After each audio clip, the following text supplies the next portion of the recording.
Kahong-kahong kickback naman ang inihatid umano sa isang dating senador ni dating DPWH Undersecretary Roberto Bernardo.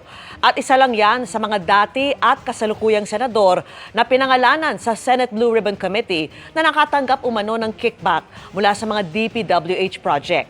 Kung sino-sino, alamin natin sa live na pagtutok ni Jonathan Andal. Jonathan! Vicky, 7 pangalan ng kasalukuyan at mga dating senador ang idinawit sa korupsyon ni dating DPWH Undersecretary Roberto Bernardo. Ikinuwento niya kung paano niya inabot yung kahong-kahong pera sa ilang personalidad na kanyang binanggit. Sa kanyang pagharap sa pagpapatuloy ng Senate Blue Ribbon Committee hearing tungkol sa flood control projects, binasa ni dating DPWH Undersecretary Roberto Bernardo ang supplemental affidavit na isinumite niya sa Department of Justice. Dito sinabi niya siya raw mismo ang naghatid ng kahong-kahong pera kay dating Senador Bong Revilla sa bahay nito sa Cavite. Nangyari raw yan noong 2024. Ang kabuang halaga, 125 million pesos na pagtupad daw sa 25% annual commitment para kay Revilla.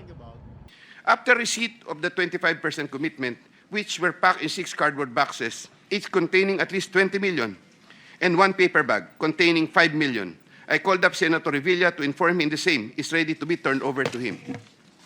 Sometime December 2024, probably the Monday after my receipt of the commitment, my driver and I went to the residence of Senator Revilla. I saw Senator Revilla at the terrace.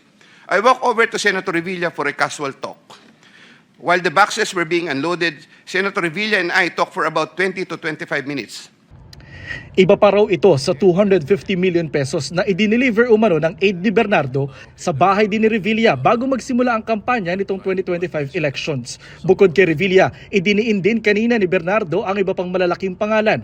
Kabilang na si dating DPWH Secretary at kanyang boss na si Manny Bonoan, Senador Jinggoy Estrada, Mark Villar, Chis Escudero, mga dating Senador Grace Poe, Sonny Angara na ngayon DepEd Secretary, Nancy Binay na mayor ngayon ng Makati, mga dating kongresista Mitch Kahayon Uy ng Caloocan, Rida Robes na ngayon mayor ng San Jose del Monte, Bulacan, at dating DPWH Undersecretary Maria Catalina Cabral. Mangiyak-ngiyak pa si Bernardo habang idinadawit si Bonoan sa korupsyon sa DPWH. I look up to Sec Bonoan and consider him as a mentor. I treasure his guidance and friendship over the years. Akusasyon ni Bernardo, kada taon mula 2023, 5 bilyong pisong DPWH projects ang hawak ni Bonoan. 15% nito ang kinukuha umanong kickback o commitment na pinaghahati-hatian daw nila ni Bonoan at Cabral.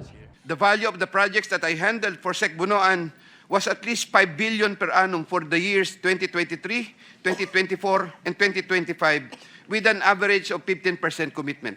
Of this 15% average commitment, Sec Bonoan 75%, usually would give me 25% of the commitment, with the rest of the commitment shared between him and Yusek Cathy Cabral.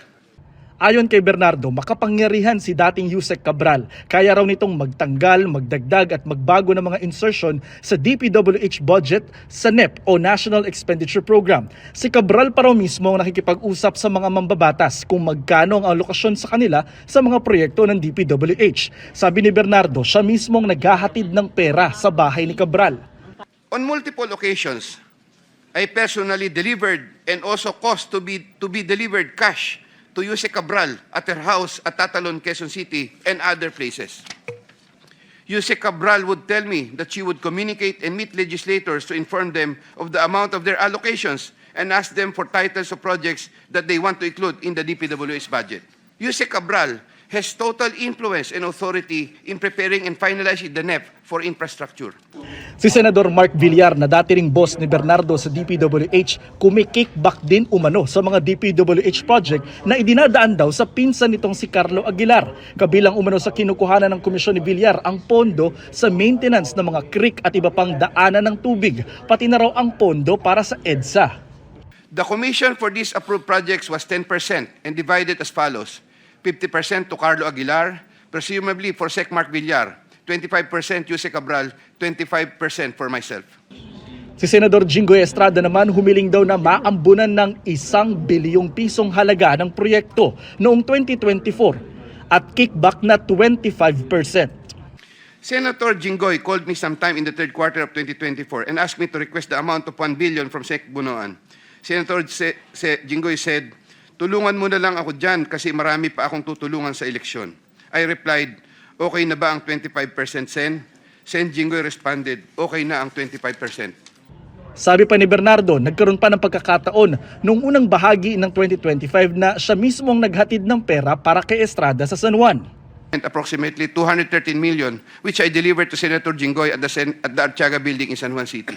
Si dating Senadora Poe, 20% umano ang kickback. Noong 2024, isang staff umano ni Poe na si J.Y. De La Rosa ang kumausap sa kanya para iparating ang hiling kay Bunoan na maisama ang senadora sa DPWH budget sa NEP. Si De La Rosa rin daw ang nagsabi sa kanya na makipag-ugnayan sa isang kontraktor para sa listahan ng mga proyekto. Si Bunoan naglaan naman daw ng 500 million pesos na proyekto para kay Poe. There was a 20% commitment collected for Senator Grace Poe. Mrs. Patron, a contractor, collected the commitment for Sen. Grace Poe at Diamond Hotel from one of my aides. Si dating Senadora Binay aabot sa 15% ang di umano'y kickback na kinukubra raw ng aide nitong si Carlene Yap Villa. 500 million pesos din umano ang inilaan ni Bunoan para kay Binay sa 2025 DPWH budget.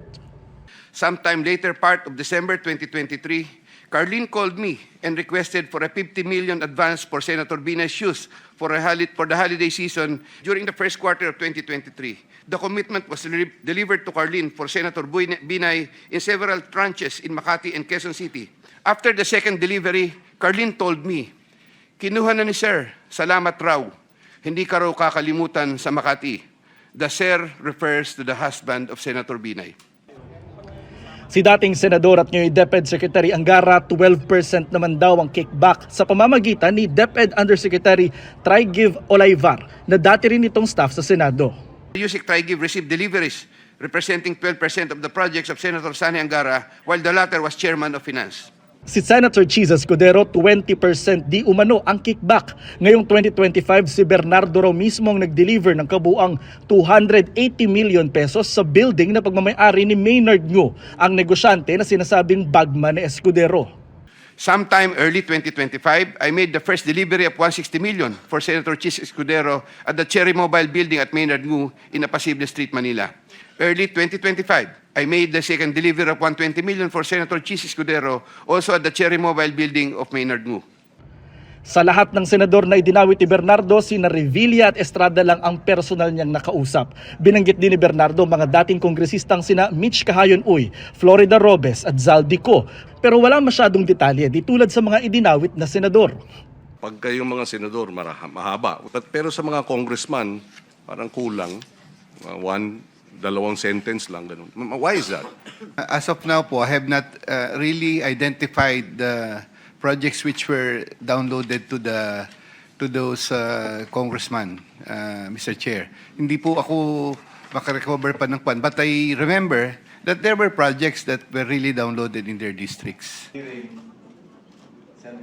Kanya-kanyang labas ng pahayag ang ilang idinawit na kasalukuyan at dating senador.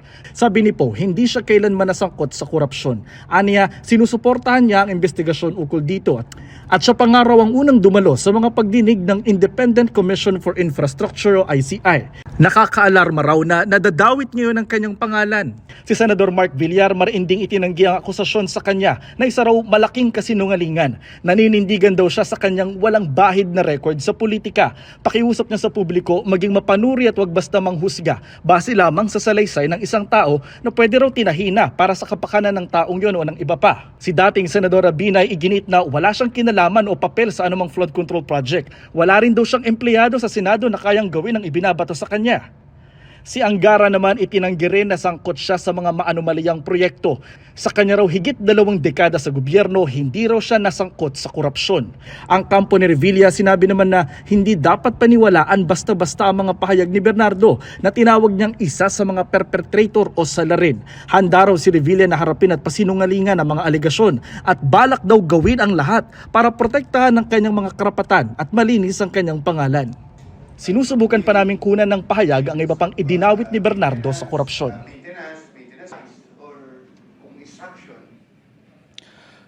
Yes, Vicky, hindi pa masabi ni Senator Ping Lacson, chairman ng Senate Blue Ribbon Committee, kung ipapatawag ba yung mga dating senador na pinangalanan ni Bernardo. Aaralin pa din daw kasi nila yung affidavit nito. Yung muna ang latest mula rito sa Senado. Balik sa'yo, Vicky. Maraming salamat sa iyo, Jonathan Andal. At kaugnay ng mga pahayag ni dating DPWH Undersecretary Roberto Bernardo sa pagdinig ng Senado, tinawag ito ni Senator Jinggoy Estrada na classic diversionary tactics. Itinanggi niya ang mga alegasyong nag-uugnay sa kanya sa anumang flood control projects. Wala raw basehan at hindi suportado ng ebidensya ang paratang na may natanggap umano siyang porsyento. Mas lalo lang anya nalalantad ang kasinungalingan dahil magkasalungat-an niya ang dalawang sinumpaang salaysay ni Bernardo. Sabi naman ng kampo ni Escudero, hindi na bago ang mga alegasyon ni Bernardo na dati nang itinanggi at napatunayan nilang hindi totoo. Wala nilang direktang ebidensyang iprinesenta si Bernardo na mag-uugnay kay Escudero sa anumang krimen.